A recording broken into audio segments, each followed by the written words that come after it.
All right, so today we're going to kind of hop into like a time machine. Okay. And check out this really cool 1992 Bally Doctor Who pinball machine. Oh, nice. Yeah, so we've been looking over this YouTube script from Retro Flippers. Right. And trying to figure out, just what makes this particular pinball game tick. Cool.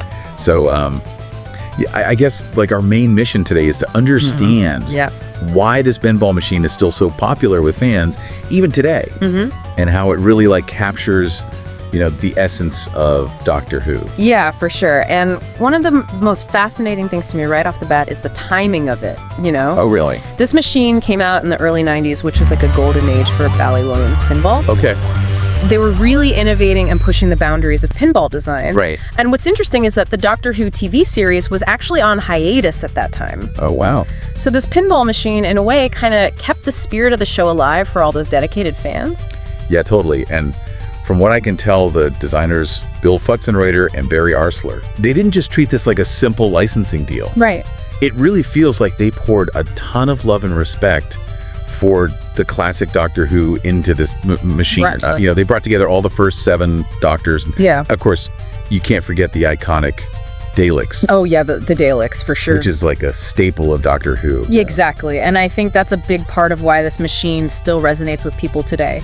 Oh. It's a great example of how these stories that we love, they can find new life in different forms of media, especially when the original source material maybe isn't actively producing new stuff, Right. This pinball machine gave fans a new way to experience that Doctor Who universe in a very tactile, hands-on way. Yeah, for sure. Okay, so let's get into like the actual gameplay. Okay, yeah. What makes this machine so special in terms of like how it plays? Well, the time expander is definitely the star of the show. Okay, the time expander. What is that? So it's basically a mini playfield within the main playfield, and get this, it elevates to 3 different levels. Oh, I know, right? It was super innovative for the time. Most pinball machines just had that single level. Right. But this time expander, it like rises up and unveils new targets, and it even triggers those awesome Dalek encounters. Oh, that's so cool. So it's not just like a visual thing, it actually like changes the gameplay. Exactly, it adds this whole other dimension to the game. Wow, I love that. Okay, so that's the time expander. That's pretty cool. And I also read that you can choose which Doctor you want to play as at the beginning. Yeah, that's right. You get to pick from the first 7 Doctors. Oh, wow. So like all the classics. Yeah, and each Doctor comes with their own unique special abilities. Oh, so it's not just cosmetic. Nope. It really changes how you approach the game. Okay. So like one Doctor might give you an extra ball, or another might let you activate a special ramp. Oh, that's interesting. Yeah, it adds a real strategic element, Encourages players to try out different Doctors and experiment with their different powers. I love that. Yeah, it's a really cool feature. So you've got this awesome time expander mechanic. Yeah. You've got the different Doctors with their unique abilities. Uh-huh. But I also read that there was like a little bit of drama behind the scenes of like the BBC. Oh yeah, right. So apparently the BBC, they were initially a bit hesitant about approving this pinball machine. Oh wow, really? Yeah, it's kind of interesting, right? It just shows you the challenges that come with bringing these licensed properties to life. Sometimes it's tricky to align those creative visions and navigate all the licensing agreements. For sure. But I think the fact that this pinball machine did eventually get released, it really speaks to how compelling the project was. Right. Yeah, it must have been pretty convincing.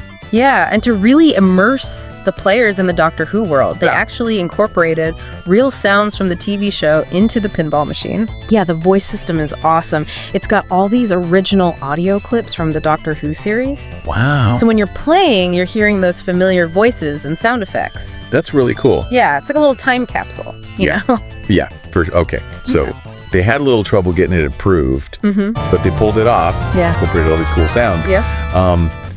So how was it received back when it first came out? Well, it might not have been like the most popular pinball machine of all time. Okay. But it definitely gained a dedicated following over the years. Right. And today, it's actually a highly sought-after collector's item. Wow. Yeah, Doctor Who fans and pinball enthusiasts, they really appreciate its unique design elements like that time expander, and its obvious love for the source material. Yeah. It's known to be a challenging machine to play. Okay. But also a really rewarding one. Okay, so a little tough, but worth it. Exactly. Okay, so we get this really innovative time expander. We got this awesome, like, tribute to the classic Doctors, and this really interesting kind of journey to getting the game actually produced. It might not have been the biggest hit right away. Right. But it's definitely become a beloved classic in its own right. For sure. And you know what it makes me think about? What's that? It makes me think about how these physical objects, like pinball machines, they can almost act as like time capsules. Oh, okay. They keep the spirit of these franchises alive, and they introduce them to new generations of fans, even when the original media might be, you know, evolving or taking a break. Yeah, that's a great point. It's like a way to keep that love for the series going. Exactly, and I think that's really special. I agree. Yeah. It's awesome. Cool. Well, that's our deep dive into the 1992 Bally Doctor Who pinball machine. Awesome. Thanks for joining me. Thanks for having me. And we'll catch you next time. All right, see ya. Bye.